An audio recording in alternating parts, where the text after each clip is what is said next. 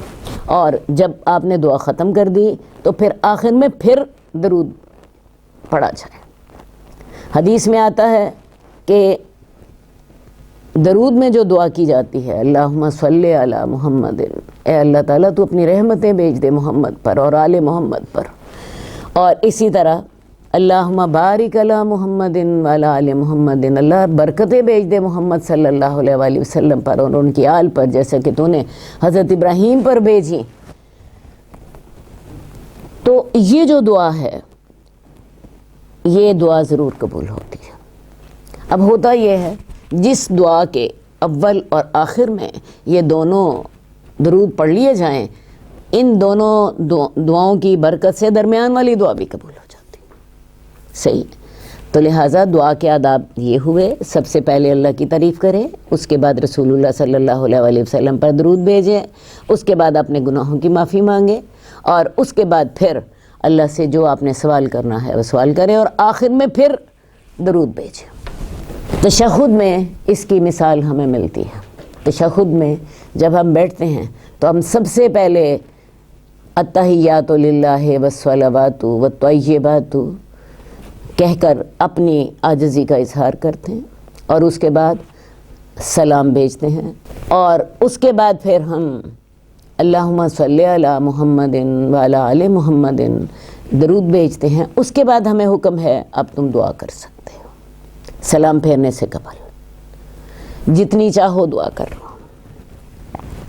تو دعا کا یہ طریقہ ہمیں رسول اللہ صلی اللہ علیہ وآلہ وسلم نے سمجھایا ہے. سلام پھیرنے سے قبل، تشہد اور درود کے بعد دعائیں مانگنے کا حکم ہے. حدیث نمبر 1407 حضرت ابو مسعود سے روایت ہے، ہمارے پاس رسول اللہ صلی اللہ علیہ وسلم تشریف لائے جب کہ ہم سعد بن عبادہ کی مجلس میں بیٹھے ہوئے تھے. تو آپ سے بشیر بن سعد نے پوچھا، یا رسول اللہ، اللہ تعالیٰ نے ہمیں آپ پر درود پڑھنے کا حکم دیا ہے تو ہم آپ پر کیسے درود پڑھیں؟ رسول اللہ صلی اللہ علیہ وآلہ وسلم خاموش رہے، یہاں تک کہ ہم نے آرزو کی کہ بشیر بن سعد آپ سے سوال ہی نہ کرتے. پھر رسول اللہ صلی اللہ علیہ وسلم نے فرمایا، یہ پڑھا کرو، اللہم صلی علی محمد وعلی آل محمد کما صلیت علی ابراہیم وعلی آل ابراہیم وبارک علی محمد وعلی آل محمد کما بارکت علی ابراہیم انک حمید مجید. اور آپ نے یہ بھی فرمایا کہ سلام تم نے ایسے پڑھنا ہے جیسا کہ تم جانتے ہو. جب ہم نماز پڑھتے ہیں تشہد میں تو آپ دیکھیے ہم رسول اللہ صلی اللہ علیہ وآلہ وسلم پر کیسے سلام بھیجتے ہیں. التحیات للہ والصلوات والطیبات السلام علیک ایھا النبی، آپ پر سلامتی ہو، آپ پر سلام ہو اے نبی. تو رسول اللہ صلی اللہ علیہ وسلم پر ہم نے نماز کے اندر سلام تو بھیج دیا، اور پھر اس کے بعد ہم درود آورہ بھیجتے ہیں، اللہم صلی علی محمد، پورا درود آخر تک، اور پھر اللہم بارک علی محمد حمید مجید تک. تو سلام بھی ہم التحیات میں آپ پر بھیجتے ہیں اور اس پر درود بھی بھیجتے ہیں. اور یہی طریقہ ہمیں رسول اللہ صلی اللہ علیہ وسلم نے سمجھایا ہے. اب بعض لوگوں کا طریقہ یہ ہے کہ وہ اذان سے پہلے الصلاۃ والسلام علیک یا رسول اللہ، اس طریقے سے آپ پر سلام بھیجتے ہیں. بات یہ ہے درود بھیجنا بہت بڑی نیکی ہے، لیکن ہمیں یہ اسی طرح نیکی کرنی ہے جیسے ہمیں رسول اللہ صلی اللہ علیہ وسلم نے سکھائی، ورنہ یہ سنت نہیں رہے گی. اذان سے پہلے الصلاۃ والسلام علیک یا رسول اللہ رسول اللہ صلی اللہ علیہ وآلہ وسلم سے ثابت نہیں ہے.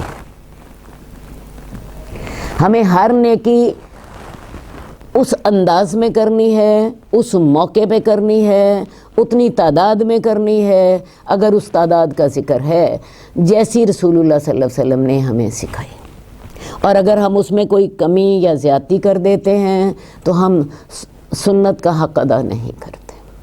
تو لہٰذا رسول اللہ صلی اللہ علیہ وسلم پر سلام بھی بھیجیں، درود بھی بھیجیں، لیکن اسی طرح بھیجیں جس طرح ہمیں نماز کے اندر سکھایا گیا۔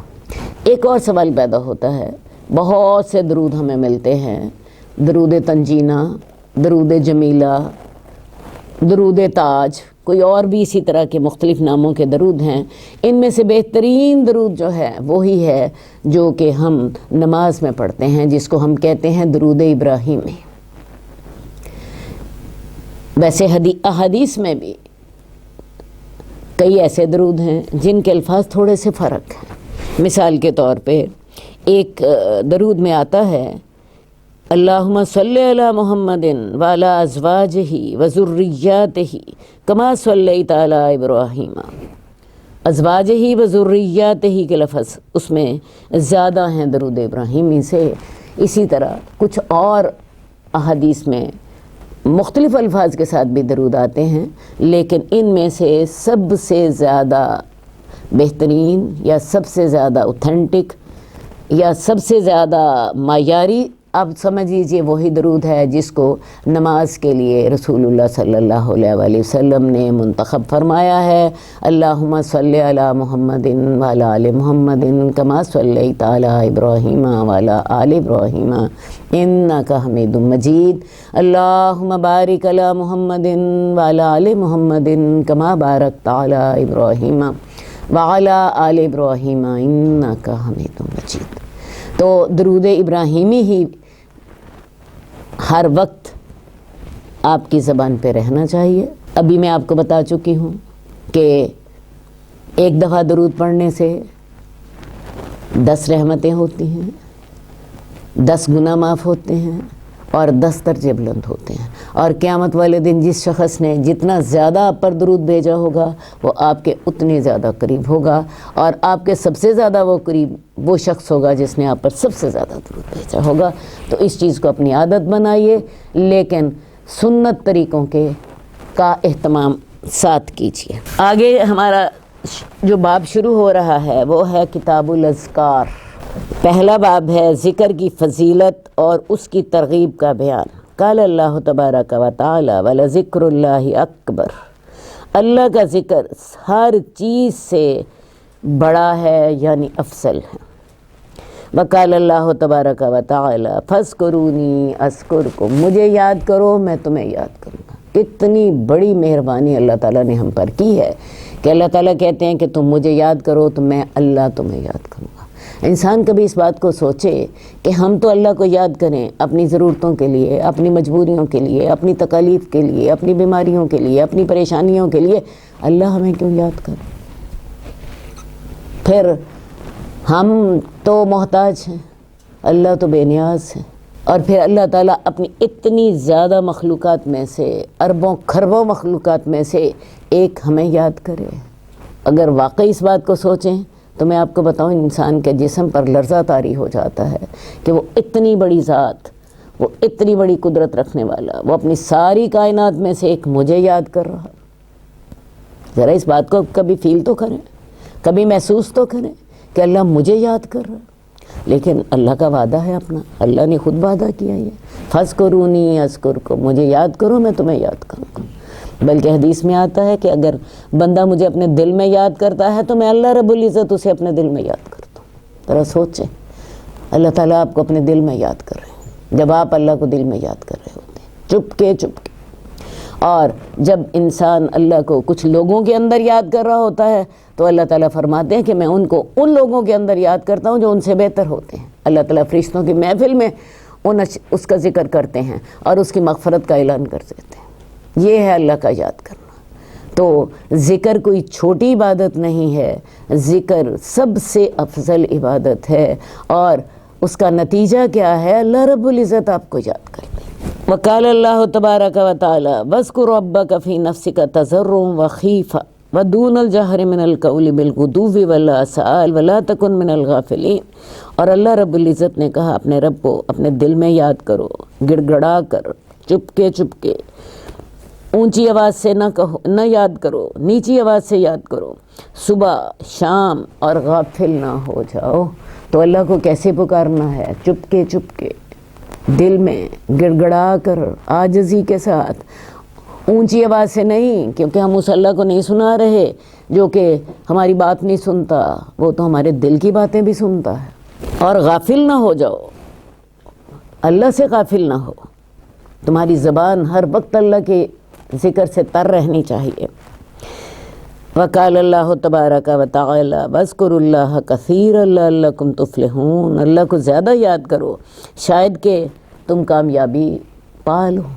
تو کامیابی پانے کا راستہ کیا ہے؟ اللہ کا زیادہ سے زیادہ ذکر۔ جب انسان اللہ کا ذکر کرتا ہے، نیکیاں کرنی آسان ہو جاتی ہیں، گناہ کرنے مشکل ہو جاتے ہیں، اللہ کے انسان قریب ہو جاتا ہے، شیطان اس سے دور بھاگ جاتا ہے، اللہ تعالیٰ اس کے دل میں سکون کی نعمت عطا فرما دیتے ہیں۔ ان المسلمین والمسلمات الى قوله تعالی والذاکرین اللہ کثیرا والذاکرات اعد اللہ لهم مغفرۃ واجرا عظیما، یہ سورہ احزاب کی آیت ہے۔ سورہ احزاب کی آیت نمبر 35 میں اللہ تعالیٰ نے مسلمانوں کی 10 صفات کا ذکر کیا ہے، اور ان کا آغاز اسلام سے کیا ہے۔ ان المسلمین والمسلمات، بے شک اسلام لانے والے مرد اور اسلام لانے والی عورتیں، اور اس کے بعد پھر والمومنین والمومنات، آگے مسلمانوں کی اور صفات بتائیں، اور سب سے آخری صفت کیا بتائی ہے؟ والذاکرین اللہ کثیرا والذاکرات، اور جو اللہ کو زیادہ یاد کرنے والے مرد ہیں اور اللہ کو زیادہ یاد کرنے والی عورتیں ہیں، ان کے لیے اللہ تعالیٰ نے مغفرت رکھی ہے اور بہت بڑا اجر رکھا ہے۔ تو اللہ تعالیٰ نے ساتھ ہی اس کا اجر بھی بتا دیا کہ جو اللہ کو زیادہ یاد کرنے والے مومنین ہیں، مرد و خواتین، اللہ تعالیٰ نے ان کے لیے بخشش بھی رکھی اور بہت بڑا اجر بھی رکھا۔ وقال اللہ تبارک و تعالی یا ایھا الذین آمنوا اذکروا اللہ ذکرا کثیرا وسبحوہ بکرۃ واصیلا، اے لوگو جو ایمان لائے ہو، اللہ کو زیادہ یاد کیا کرو اور اس کی تسبیح صبح اور شام بیان کیا کرو۔ اس لیے صبح کے اذکار اور ہوتے ہیں، شام کے اذکار اور ہوتے ہیں۔ اللہ تعالیٰ نے صبح کو بھی یاد کرنے کا حکم دیا، شام کو بھی یاد کرنے کا حکم دیا۔ تو اب اس باب میں ہم انشاءاللہ تعالیٰ اسی کی تفصیل پڑھیں گے۔ ذکر کی احادیث پڑھنے سے پہلے میں تھوڑی سی تفصیل آپ کو اور بھی بتا دوں۔ ذکر کی 3 قسمیں، ایک ہے قولی ذکر، ایک ہے قلبی ذکر، اور ایک ہے عملی ذکر۔ قولی ذکر یہ ہے کہ انسان اللہ کو زبان سے یاد کرے، جیسے ہم نے کھانا کھایا تو ہم نے پہلے بسم اللہ الرحمن الرحیم پڑھ لیا، اللہ کو یاد کر لیا۔ ہم باتھ روم گئے، ہم نے دعا پڑھ لی باتھ روم جانے کی، اللہم انی اعوذ بک من الخبث والخبائث، یہ تو ہوا زبان سے ذکر، ٹھیک ہے۔ یا ہم نے کھانا کھا لیا، کھانا کھانے کی دعا بعد میں پڑھ لی، رات کو سونے لگے، سونے کی دعا پڑھ لی، صبح جاگے، جاگنے کی دعا پڑھ لی، یہ بھی اللہ کے ذکر کی مختلف شکلیں ہیں، ٹھیک ہے جی۔ تو یہ ہو گیا قولی ذکر۔ اب قولی ذکر بھی جو ہے اس کا بھی کوئی تھوڑا اجر نہیں ہے۔ حدیث میں آتا ہے سبحان اللہ تملأ المیزان، بلکہ حدیث میں آتا ہے سبحان اللہ تملأ المیزان، سبحان اللہ کہو وہ تول کو بھر دیتا ہے۔ تول کون سی؟ نیکیوں کی تول، جہاں پہ آپ کے اعمال نامے تلنے ہیں۔ یہ اتنا بڑا اجر ہے سبحان اللہ کہنے کا، اور الحمدللہ اور سبحان اللہ کہو تو یہ دونوں مل کر زمین اور آسمان کی کا جو افق ہے، جو خالی جگہ ہے، اس سارے کو اجر سے بھر دیتے ہیں۔ یہ 2 کلمات کون سے؟ سبحان اللہ والحمدللہ، اتنا بڑا اجر رکھا ہے اللہ تعالیٰ نے یہ قولی ذکر کا بھی۔ اب اگلا ذکر ہے قلبی ذکر۔ قلبی ذکر سے کیا مراد ہے؟ آپ کو ہر وقت دل میں اللہ یاد رہے، کسی بھی وقت ایسا نہ ہو کہ آپ اللہ سے غافل ہوں۔ کوئی بھی کام کرنے لگیں، آپ کو دل میں یہ احساس ہونا چاہیے کہ اللہ میرے ساتھ ہے، میں اللہ کو یاد کر رہی ہوں، اللہ کا ذکر میرے دل کے اندر ہونا، وہ کبھی بھی مجھے بھولا ہوا نہ ہو، کیونکہ جب اللہ کو ہم بھول جاتے ہیں اللہ ہمیں بھول جاتا ہے۔ جیسے ہم اللہ کو یاد کرتے ہیں تو اللہ ہمیں یاد کرتا ہے، اور اگر ہم اللہ کو بھول جاتے ہیں تو اللہ تعالیٰ ہمیں بھول جاتا ہے۔ نسوا اللہ فنسیہم، وہ اللہ کو بھول گئے تو اللہ بھی ان کو بھول گیا، اور جب اللہ بھول جاتا ہے تو پھر شیطان ہمارے قریب آ جاتا ہے، اور پھر ہم نیکی سے دور ہو جاتے ہیں، گناہ کے قریب ہو جاتے ہیں۔ تو یہ دوسرا درجہ ہے قلبی ذکر کا۔ انسان ہر وقت اللہ کی ذات اور صفات کے بارے میں سوچتا رہے، غور و فکر کرتا رہے۔ تیسرا ذکر ہے عمل کے ساتھ۔ آپ نماز پڑھ رہے ہیں، یہ آپ اپنے جسم کے ساتھ اللہ کا ذکر کر رہے ہیں۔ قرآن مجید میں آتا ہے اللہ تعالیٰ نے حضرت موسیٰ سے کہا تھا وَأَقِمِ الصَّلَاةَ لِذِكْرِي، نماز قائم کرو میری یاد کے لیے۔ انسان نماز پڑھ رہا ہوتا ہے تو اللہ کو یاد کر رہا ہوتا ہے، انسان زکوٰۃ دے رہا ہوتا ہے تو اللہ کو یاد کر رہا ہوتا ہے، انسان حج کر رہا ہوتا ہے تو اللہ کو یاد کر رہا ہوتا ہے، انسان صدقہ کر رہا ہوتا ہے تو اللہ کو یاد کر رہا ہوتا ہے۔ انسان جو بھی نیکی کرتا ہے بھی اللہ یاد آتا ہے تو نیکی کرتا ہے نا، اللہ یاد آتا ہے تو نیکی کرتا ہے نا۔ تو لہٰذا یہ 3 درجے ہیں ذکر کے۔ ایک قولی ذکر، آپ زبان سے شکر کریں، جیسے بہت سے لوگ شکر الحمدللہ کہہ دیتے ہیں، الحمدللہ کہہ دیتے ہیں، سبحان اللہ کہہ دیتے ہیں، کوئی اور ذکر کر دیتے ہیں۔ اور ایک ہے آپ کا دل اللہ کے ذکر سے بھرا ہو، کبھی بھی آپ کا دل اللہ سے غافل نہ ہو، ہر وقت اللہ آپ کو یاد ہو، اپنی ذات کے ساتھ، اپنی صفات کے ساتھ، اپنی نعمتوں کے ساتھ۔ اور تیسری بات، ان دونوں ذکروں کا لازمی نتیجہ یہ ہے کہ آپ کے اعضاء بھی اللہ کا ذکر کریں، اور جب اعضاء اللہ کی عبادت کر رہے ہوتے ہیں تو وہ اللہ کو یاد کر رہے ہوتے ہیں۔ حدیث نمبر 1409، حضرت ابو ہریرہ سے روایت ہے، رسول اللہ صلی اللہ علیہ وسلم نے فرمایا 2 کلمے ہیں زبان پر ہلکے، میزان میں بھاری، اور رحمان کو بڑے پیارے، اور وہ ہیں سبحان اللہ و بحمدہ سبحان اللہ العظیم۔ اللہ تو پاک ہے، میں تیری حمد کرتا ہوں، اللہ تو پاک ہے اور بڑا عظیم ہے۔ یہ 2 کلمے جو ہیں یہ اللہ کو بڑے پیارے ہیں، زبان پہ بڑے ہلکے ہیں۔ کتنے ہلکے ہیں؟ سبحان اللہ و بحمدہ سبحان اللہ العظیم۔ رحمان کو بڑے محبوب ہیں، اللہ کو بہت پیارے، اور تول میں بہت بھاری، آپ کے نیکیوں کے تول میں ان کا وزن بہت زیادہ ہوگا۔ تو یہ 2 کلمے جو ہیں اپنی زبان کو ان کا عادی بنا لیجئے، سبحان اللہ و بحمدہ سبحان اللہ العظیم۔ اسی طرح آپ 100 دفعہ سبحان اللہ پڑھ لیں، 1000 گناہ معاف ہو جاتے ہیں، 1000 نیکیاں آپ کو ملتی ہیں۔ 100 دفعہ آپ سبحان اللہ و بحمدہ پڑھ لیں، آپ کے جتنے گناہ ہو معاف ہو جاتے ہیں۔ اسی طرح حدیث میں آتا ہے کہ کوئی شخص سبحان اللہ العظیم و بحمدہ اگر وہ پڑھ لیتا ہے تو اس کا جنت میں کھجور کا درخت لگ جاتا ہے۔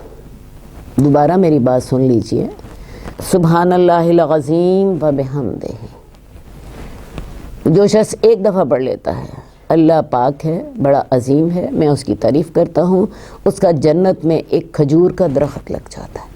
اب جب جنت میں کھجور کا ایک درخت لگ جاتا ہے تو اسی کے اندر یہ خوشخبری بھی پوشیدہ ہے، آپ جنت کے اتنے حصے کے مالک ہو جاتے ہیں جہاں پہ وہ کھجور کا درخت لگا ہے نا۔ تو لہٰذا یہ سبحان اللہ العظیم و بحمدہ، اتنی بات کہنے سے ہی آپ کا جنت میں کھجور کا ایک درخت لگ جاتا ہے۔ میں پہلے آپ کو بتا چکی ہوں کہ سبحان اللہ تملأ المیزان، سبحان اللہ اور الحمدللہ زمین اور آسمان کے درمیانی افق کو بھر دیتے ہیں۔ اسی طرح سبحان اللہ و بحمدہ 100 دفعہ کہیں، جتنے مرضی گناہ ہو معاف ہو جاتے ہیں۔ ایک اور حدیث میں آتا ہے کہ سبحان اللہ و بحمدہ 100 دفعہ کہیں تو 1000 گناہ معاف ہوتے ہیں، 1000 نیکیاں ملتی ہیں۔ تو یہ اتنے بڑے اجر اللہ تعالیٰ ان چھوٹے چھوٹے اعمال پر عطا فرما دیتے ہیں۔ حدیث نمبر 1411، حضرت ابو ہریرہ سے روایت ہے، رسول اللہ صلی اللہ علیہ وسلم نے فرمایا جو شخص دن میں 100 مرتبہ یہ کلمات کہے، لا الہ الا اللہ وحدہ لا شریک لہ لہ الملک ولہ الحمد وہو علی کل شیء قدیر، اسے 10 غلام آزاد کرنے کے برابر ثواب ملے گا۔ اس کے لیے 100 نیکیاں لکھی جائیں گی، اس کی 100 برائیاں مٹا دی جائیں گی، اور یہ کلمات اس کے لیے اس دن شام تک شیطان سے بچاؤ کا ذریعہ ہوں گے۔ اب دیکھنے کو تو یہ کوئی بڑا ذکر نہیں ہے، لیکن اس کے فوائد بے شمار ہیں۔ لا الہ الا اللہ وحدہ لا شریک لہ لہ الملک ولہ الحمد وہو علی کل شیء قدیر، اللہ کے سوا کوئی اور نہیں ہے، وہ اکیلا ہے، اس کا کوئی شریک نہیں، اسی کی بادشاہی ہے، اسی کے لیے حمد ہے، اور وہ ہر چیز پر قادر ہے۔ تو اس کے رسول اللہ صلی اللہ علیہ وسلم نے اس حدیث میں 6 فوائد بتائے۔ سب سے پہلی بات یہ کہ اسے 10 غلام آزاد کرنے کے برابر ثواب ملے گا، اور یہ غلام بنی اسماعیل میں سے ہوں گے جو رسول اللہ صلی اللہ علیہ وآلہ وسلم کا قبیلہ ہے۔ اس کی 100 برائیاں مٹا دی جاتی ہیں، یہ دوسرا اجر۔ تیسرا اجر، اسے 100 نیکیاں ملتی ہیں، اور یہ کلمات اس کے لیے اس دن شام تک شیطان سے بچاؤ کا ذریعہ ہوں گے۔ کوئی شخص یہ کلمات اگر 100 دفعہ پڑھ لے، کوئی جادو اس پر اثر نہیں کرے گا، شیطان اسے تنگ نہیں کر سکیں گے۔ اس لیے یہ کلمات جو ہیں، یہ جو علاج کرتے ہیں اسیب وغیرہ کا یا جنوں کا، یہ ان کا سب سے بڑا ہتھیار ہوتے ہیں۔ وہ جب اسیب کا مقابلہ کر رہے ہوتے ہیں تو یہ کلمات کو اپنے لیے ڈھال بنا لیتے ہیں، کیونکہ رسول اللہ صلی اللہ علیہ وسلم نے فرمایا ہے کہ جو شخص یہ کلمات جو ہیں 100 دفعہ پڑھ لے تو شام تک شیطان اس کے قریب نہیں آ سکتا، کوئی جن اسے تنگ نہیں کر سکتا، اور قیامت والے دن کوئی شخص اس سے زیادہ فضیلت والا عمل لے کر حاضر نہیں ہوگا سوائے اس شخص کے جس نے اس سے زیادہ یہ عمل کیا ہوگا۔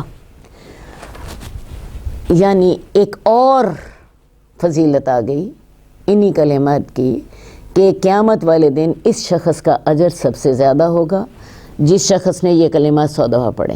کوئی شخص اس سے آگے نہیں بڑھ سکے گا۔ ہاں، اگر کسی شخص نے 100 دفعہ سے زیادہ یہ کلمات پڑھ لیے وہ آگے بڑھ سکتا ہے۔ مثلا کسی نے 200 دفعہ پڑھ لی ہے، کسی نے 150 دفعہ پڑھ لی ہے، کسی نے 400 دفعہ پڑھ لی ہے، اس کا تو عمل اس شخص سے بڑھ جائے گا، اور کسی شخص کا عمل اس سے آگے نہیں جا سکتا۔ یہ سب سے فضیلت والا عمل ہوگا۔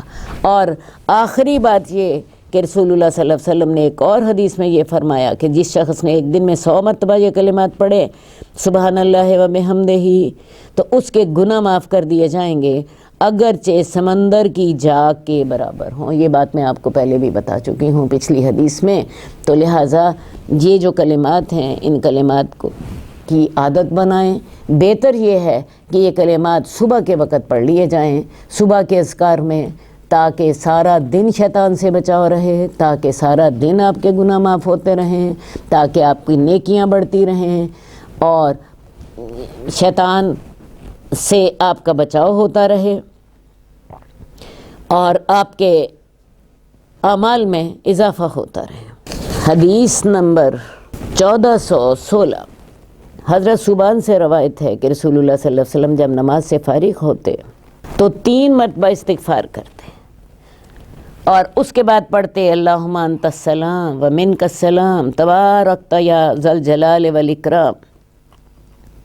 امام اوزاعی سے، جو کہ اس حدیث کے راویوں میں سے ایک راوی ہیں، ان سے پوچھا گیا آپ استغفار کیسے فرماتے تھے؟ انہوں نے کہا آپ استغفر اللہ پڑھتے تھے۔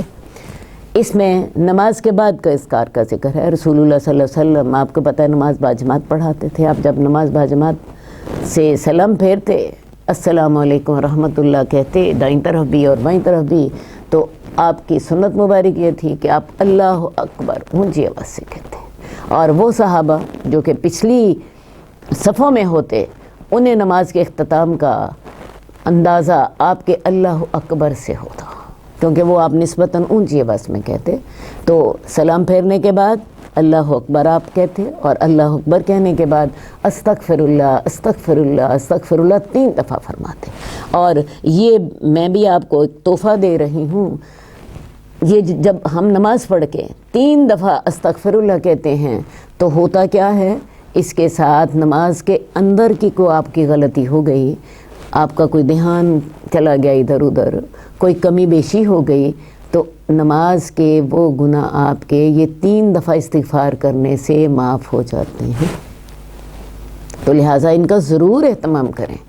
سلام پھیرنے کے بعد استغفر اللہ اس نیت سے پڑھیں کہ اللہ تعالیٰ میری نماز کے اندر کوئی کمی رہ گئی، کوئی کوتاہی ہو گئی، کوئی غفلت ہو گئی، کوئی خشوع میں کمی ہو گئی، اللہ تعالیٰ میں تیرے سے اس کے لیے استغفار کرتا ہوں.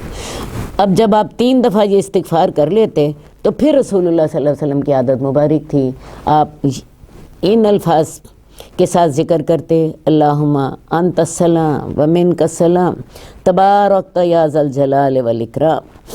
اور اس کے علاوہ رسول اللہ صلی اللہ علیہ وآلہ وسلم یہ بھی ذکر کرتے لا الہ الا اللہ وحدہ لا شریک لہ لہ الملک و لہ الحمد وہو علی کل شیء قدیر، جس کو ہم پیچھے پڑھ کر آئیں.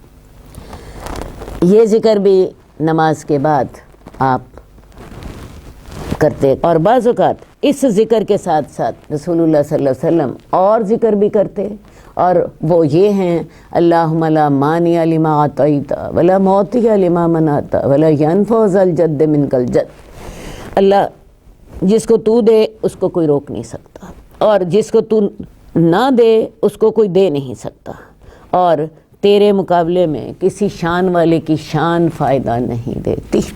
تو رسول اللہ صلی اللہ علیہ وسلم یہ اذکار نماز کے بعد عام طور پر کیا کرتے تھے. اس کے علاوہ بعض اوقات آپ یہ ذکر بھی کرتے لا حول ولا قوت الا باللہ، نہیں طاقت نیکی کرنے کی اور نہیں طاقت گناہ سے بچنے کی مگر تیری ہی توفیق کے ساتھ.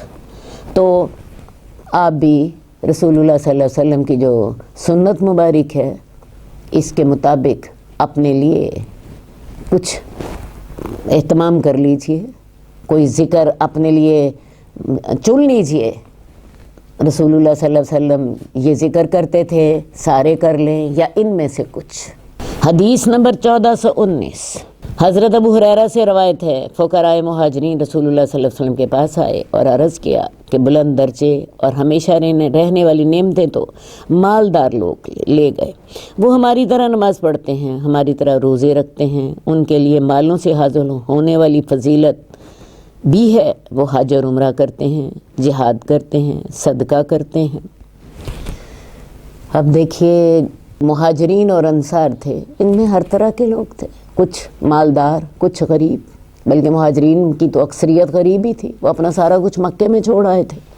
انہوں نے رسول اللہ صلی اللہ علیہ وآلہ وسلم سے شکوہ کیا کہ یا رسول اللہ، بات یہ ہے کہ جو مالدار مومن ہیں وہ ہم سے آگے بڑھ گئے ہیں، ہم بھی نماز پڑھتے ہیں وہ بھی نماز پڑھتے ہیں، ہم روزہ رکھتے ہیں وہ بھی روزہ رکھتے ہیں، لیکن وہ بہت سے ایسے نیکی کے کام جو کہ مال سے ہوتے ہیں وہ ہم سے زائد کر لیتے ہیں. مثال کے طور پہ وہ صدقہ زیادہ کر لیتے ہیں، وہ حج کر لیتے ہیں، وہ جہاد کر لیتے ہیں، اور ہمارے پاس مال نہیں ہوتا.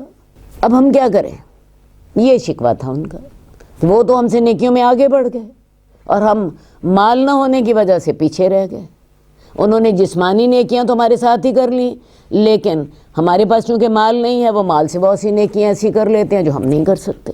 اب رسول اللہ صلی اللہ علیہ وآلہ وسلم نے انہیں بڑے سمجھداری کے ساتھ، بڑی حکمت کے ساتھ آپ نے انہیں جواب دیا.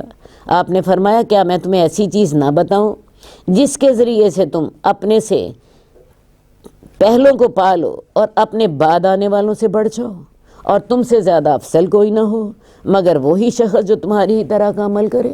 یعنی میں تمہیں ایک ایسا عمل بتاؤں گا جو لوگ تم سے آگے بڑھ گئے ہیں تم ان سے آگے بڑھ جاؤ گے، تم ان سے بھی آگے بڑھ جاؤ گے.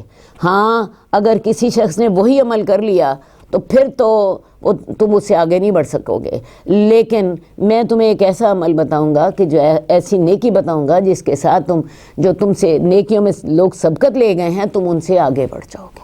اب ظاہر ہے اس انداز میں جب مہاجرین کو رسول اللہ صلی اللہ علیہ وسلم نے بتایا تو انہیں بڑی تسلی ہوئی۔ آپ نے انہیں اب دیکھیے کہ کیا بتایا۔ انہوں نے کہا یا رسول اللہ کیوں نہیں، ہمیں ضرور بتائیے۔ آپ نے فرمایا تمہاری نماز کے بعد 33 مرتبہ سبحان اللہ، 33 مرتبہ الحمدللہ اور 33 مرتبہ اللہ اکبر پڑھا کرو۔ اور یہ وہی تسبیحات ہیں جو نماز کے بعد ہم اپنے ہاتھوں پہ ان کو کرتے ہیں، تو ان تسبیحات کا اتنا زیادہ اجر ہے کہ ان کے ساتھ جو ہم سے آگے بڑھنے والے لوگ ہیں، ہم ان سے یہ تسبیحات کر کے زیادہ آگے بڑھ سکتے ہیں۔ ہاں اگر وہ بھی یہی تسبیحات کرنے لگے پھر نہیں آگے بڑھ سکتے، ظاہر ہے، کیونکہ انہوں نے بھی وہی عمل کر لیا جو ہم کر رہے ہیں۔ اب ہوا کیا کہ صحابہ جو تھے بڑے مطمئن ہو گئے، انہوں نے کیا کیا، جاتے ہی 33 دفعہ سبحان اللہ، 33 دفعہ الحمدللہ، 33 دفعہ اللہ اکبر کہنا شروع کر دیا۔ اب ہوا کیا کہ امیر صاحبہ کو بھی اس بات کا پتہ لگ گیا، انہوں نے بھی یہی عمل کرنا شروع کر دیا، یعنی انہوں نے اپنے جو مال کے ساتھ ان کی نیکیاں تھیں وہ بھی کرتے رہے اور ساتھ یہ عمل بھی انہیں پتہ لگ گیا۔ اس سے آپ کو ایک بات کا ضرور اندازہ ہوتا ہے کہ صحابہ میں نیکی میں سبقت لے جانے کا کتنا زیادہ شوق تھا۔ انہیں جو ہی یہ اس عمل کا پتہ لگا، انہوں نے ہر نماز کے بعد یہ تسبیحات کرنے شروع کر دی۔ اب فقراء مہاجرین رسول اللہ صلی اللہ علیہ وسلم کے پاس دوبارہ آئے اور عرض کیا کہ یا رسول اللہ، ہمارے مالدار بھائیوں نے بھی یہ سن لیا جس پر ہم نے عمل کیا تھا، انہوں نے بھی ایسے ہی عمل کر لیا، اب کیا کریں؟ آپ نے فرمایا یہ پھر اللہ کا فضل ہے، وہ جسے چاہتا ہے عطا فرماتا ہے۔ تو ایک بات کا ضرور آپ کو پتہ لگا کہ یہ تسبیح جو ہیں، یہ تسبیحات یہ افضل ہیں، بہت بڑا عمل ہیں۔ اب یہ 33 دفعہ ہو گئی سبحان اللہ، 33 دفعہ الحمدللہ، 33 دفعہ اللہ اکبر۔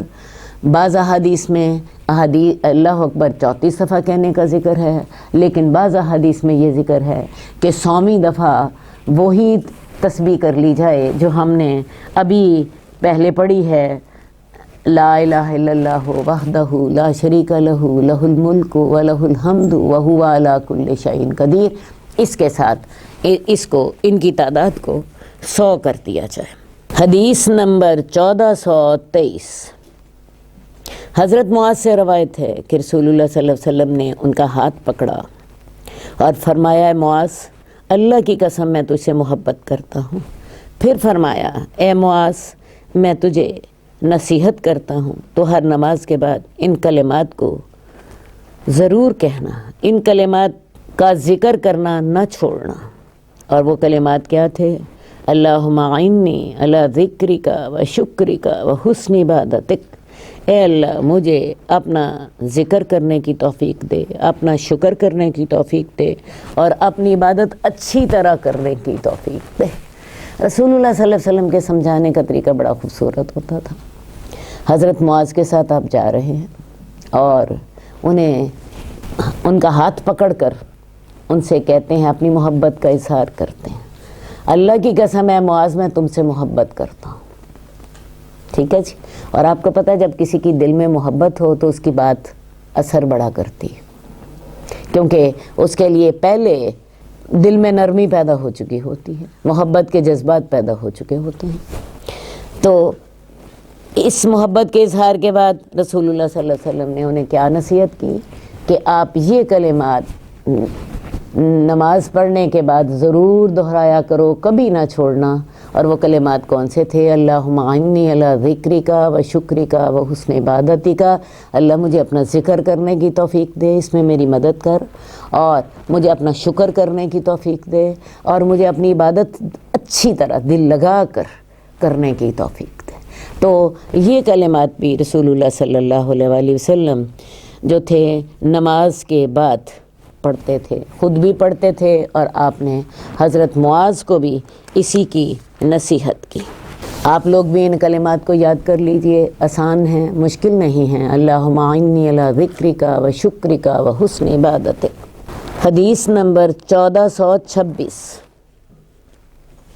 حضرت عائشہ رضی اللہ تعالیٰ عنہ فرماتی ہیں کہ رسول اللہ صلی اللہ علیہ وسلم اپنے رکوع اور سجدے میں اکثر یہ کلمات پڑھتے تھے، سبحانک اللہم ربنا و بحمدک اللہم اغفر لی۔ اب ہم پڑھیں گے کہ رسول اللہ صلی اللہ علیہ وسلم اپنے رکوع اور سجدے میں کیا تسبیحات کرتے تھے۔ جب مکہ فتح ہو گیا اور سورہ فتح نازل ہو گئی تو اللہ تعالیٰ نے آپ کو حکم دیا تھا کہ فسبح بحمد ربک واستغفرہ انہ کان توابا۔ آپ رب کی تسبیح کیجئے، اس کی حمد بیان کیجئے، اس سے استغفار کیجئے، وہ بہت توبہ قبول کرنے والا ہے۔ اور اس کے بعد پھر رسول اللہ صلی اللہ علیہ وآلہ وسلم یہ تسبیحات اپنے رکوع میں بھی کرنے لگ گئے اور سجدے میں بھی۔ سبحانک اللہم ربنا و بحمدک اللہم اغفر لی، اللہ تو پاک ہے اے ہمارے رب اور تیری تعریف میں کرتا ہوں اور تو اللہ مجھے معاف کر دے۔ یہ تسبیحات آپ رکوع میں بھی کرتے تھے اور سجدے میں بھی کرتے تھے، ورنہ عام طور پہ رکوع اور سجدے کی تسبیحات وہی ہیں، سجدے میں سبحان ربی الاعلیٰ اور رکوع میں سبحان ربی العظیم۔ تو یہ تسبیحات اس کے بعد رسول اللہ صلی اللہ علیہ وسلم نے کرنی شروع کر دی۔ سجدے میں عام طور پر آپ دعا بھی کرتے تھے، لیکن رکوع میں دعا کرنا منع ہے، رکوع میں دعا کرنا منع ہے، لیکن یہ تسبیحات جو ہیں اس میں دعا بھی موجود ہے۔ اور وہ یہ دعا کس طرح ہے؟ اللہ تو پاک ہے ہمارے رب اور میں تیری تعریف کے ساتھ تیری حمد کرتا ہوں۔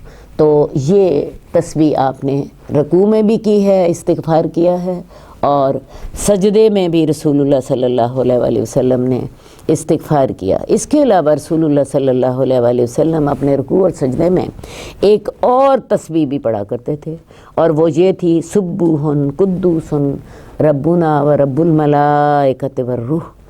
تو پاک ہے، تیری میں تسبیح کرتا ہوں، تو ہمارا بھی رب ہے اور فرشتوں کا بھی رب ہے اور روح الامین یعنی حضرت جبریل کا بھی رب ہے۔ یہ تسبیح بھی رسول اللہ صلی اللہ علیہ وآلہ وسلم اپنے رکوع اور سجدے میں کرتے ہوتے تھے۔ حدیث نمبر 1428 عن ابن عباس، حضرت عباس سے روایت ہے، رسول اللہ صلی اللہ علیہ وسلم نے فرمایا رکوع میں اپنے رب کی عظمت بیان کرو۔ اسی لیے ہم رکوع میں پڑھتے ہیں سبحان ربی العظیم، پاک ہے میرا رب جو بڑی عظمت والا ہے، اور سجدے میں پوری کوشش سے گڑ گڑا کر دعا کرو، کیونکہ زیادہ امید ہے کہ تمہاری دعائیں قبول کی جائیں گی۔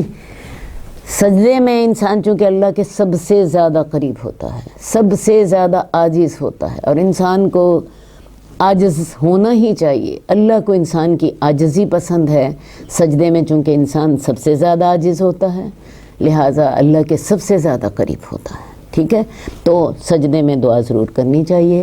یہ سجدہ خواہ فرض نماز کا ہو خواہ نفل نماز کا ہو۔ اب اس کے کرنے کا طریقہ کیا ہے؟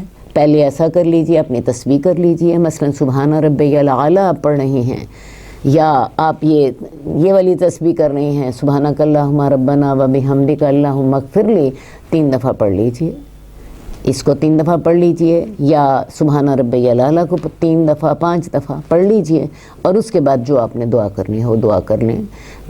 کوئی بھی دعا آپ نے کرنی ہے، اولاد کے لیے، مال کے لیے، دنیا کے لیے، آخرت کے لیے، صحت کے لیے، بیماری کے لیے، قرآن مجید سے کوئی بھی دعا آپ پڑھ سکتی ہیں۔ یہ یاد رکھنا چاہیے کہ سجدے میں جو آپ نے دعا کرنی ہے وہ دعا جو ہے عربی زبان میں ہو، یا وہ قرآن مجید کی ہو، یا وہ حدیث کی ہو، ورنہ نماز کی زبان اردو نہیں ہوگی۔ آپ اپنی زبان میں جو دعا کرنی ہے وہ آپ سلام پھیرنے کے بعد کر سکتی ہیں۔ سجدے میں جو آپ نے دعا کرنی ہے وہ قرآن اور حدیث کی دعائیں جو ہیں انہی کا انتخاب کیجیے۔ سجدے میں خوب گڑ گڑا کر اللہ سے دعا کرو، زیادہ امید ہے تمہاری دعا قبول کی جائے گی۔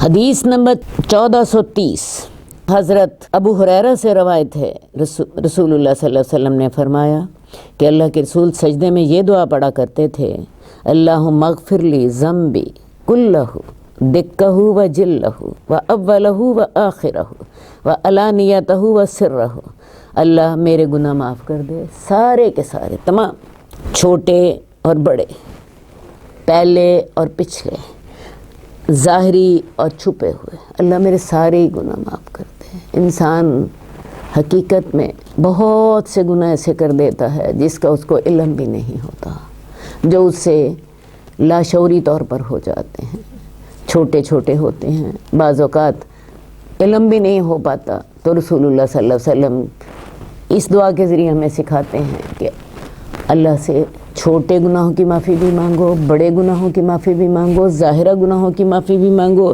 اور چھپے ہوئے گناہوں کی بھی معافی مانگو۔ تمام گناہوں کی معافی جو ہے وہ مانگتے رہا کرو۔ اللہم صلی علی محمد وعلی آل محمد کما صلیت علی ابراہیم وعلی آل ابراہیم انک حمید مجید۔ اللہم بارک علی محمد وعلی آل محمد کما بارکت علی ابراہیم وعلی آل ابراہیم انک حمید مجید۔ مولاي صل وسلم دائما أبدا